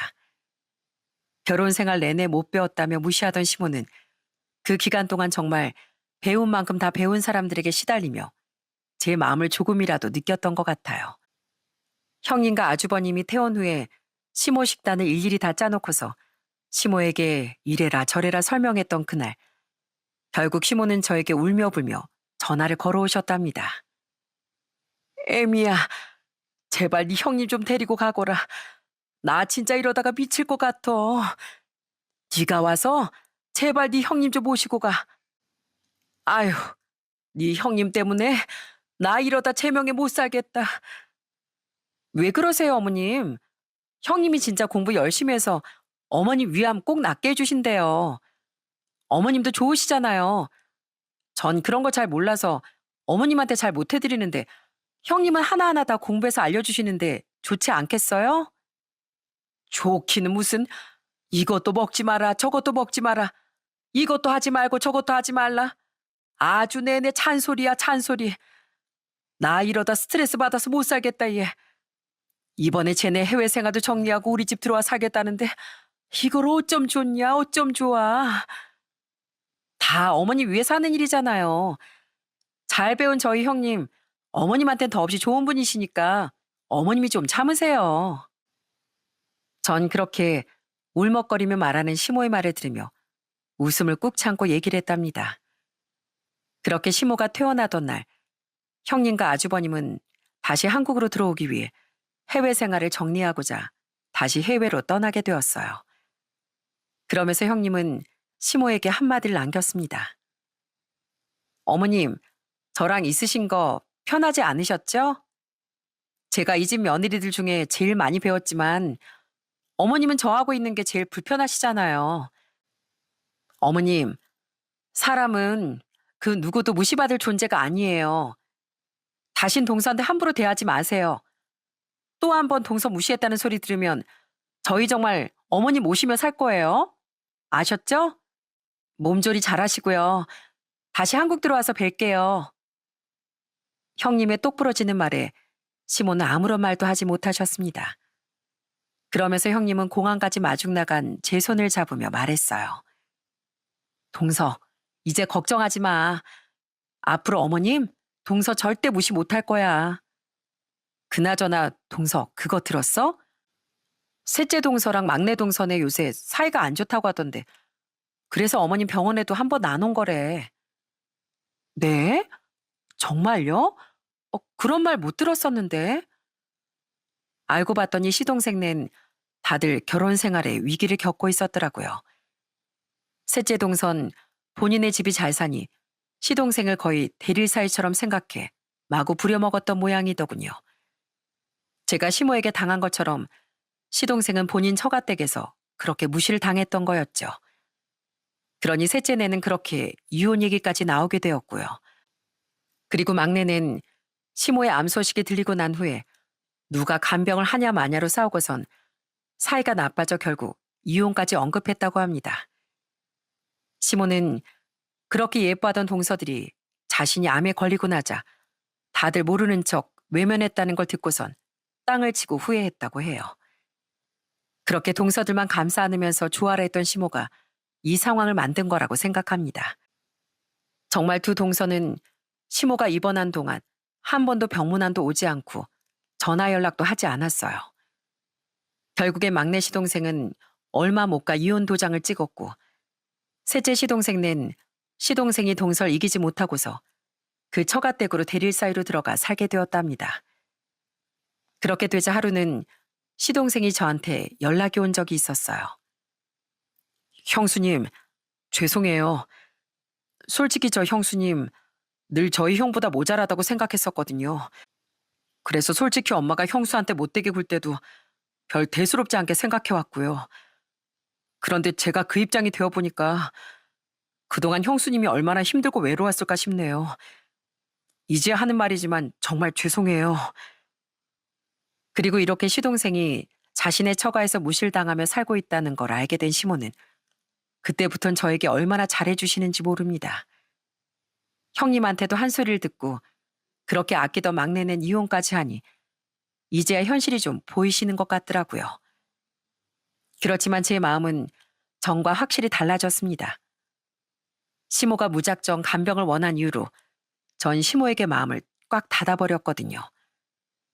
둘째야, 너 요즘 바쁘니? 일하느라 힘들지? 안 그래도 니들 불러서 밥이라도 한 끼 해먹일까 했는데 오랜만에 집에 와서 밥 한 끼 먹을래? 어머님, 저 바빠서요. 동서 불러서 드세요.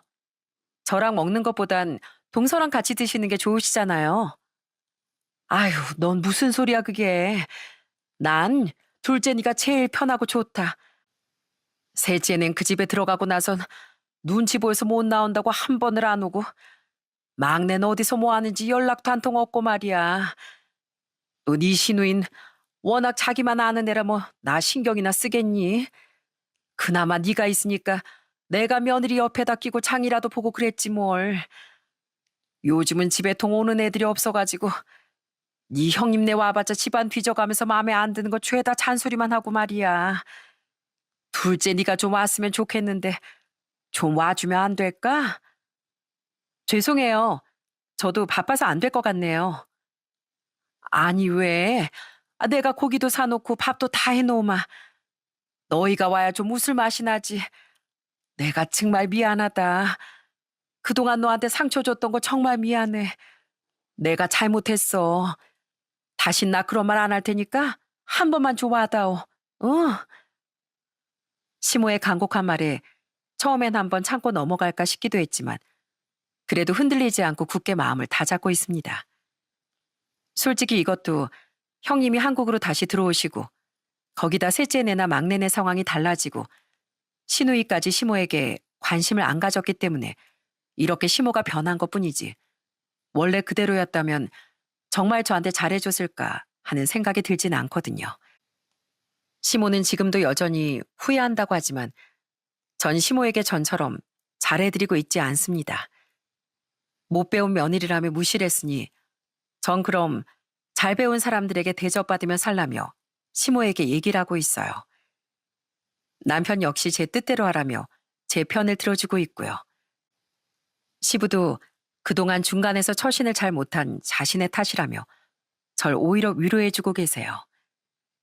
형님는 한국으로 들어오시고선 시댁 근처에 집을 구해 살고 계시답니다. 그러면서 시모 건강을 위해 요즘도 자주 시댁에 들여다보시고 잔소리를 하시는 모양이에요. 그러니 시모가 요즘 사는 재미가 없다며 내내 저한테 미안하다고 하시는데 언제 다시 제가 마음이 열릴진 모르겠습니다. 요즘은 시모가 제 눈치를 오히려 더 보시며 조심스럽게 절 대하세요. 그런 모습을 볼 때면 진작에 좀 이러시지 하는 생각이 들 때도 있지만 아직은 저도 제 마음을 열고 싶지가 않습니다. 뭐 언젠간 다시 속 터놓고 얘기할 날이 있을지도 모르겠네요. 그렇지만 제 상처가 다 낫기 전까진 그저 지금 이대로 지내보려고요. 여전히 형님과 전 아주 잘 지내고 있습니다. 형님은 저에게 친언니처럼 너무 잘해주시고 저 역시 형님을 잘 따르고 있어요. 형님은 늘 사람은 평등하다고 얘기합니다. 누가 잘나고 못나고는 누군가가 정하는 게 아니라면서 모든 사람은 존중받을 만하다고 말을 해요. 그런 형님의 말을 듣고 저 역시 이 세상을 좀 더 당당하게 열심히 살아보려 합니다. 저에겐 형님과 남편 그리고 시부께서 든든한 제 지원자가 되어주셨듯 여러분들에게도 그런 존재가 있을 거라고 생각해요. 그리고 무엇보다 중요한 건 자기 스스로 자신을 당당하게 생각하는 거 아닐까요?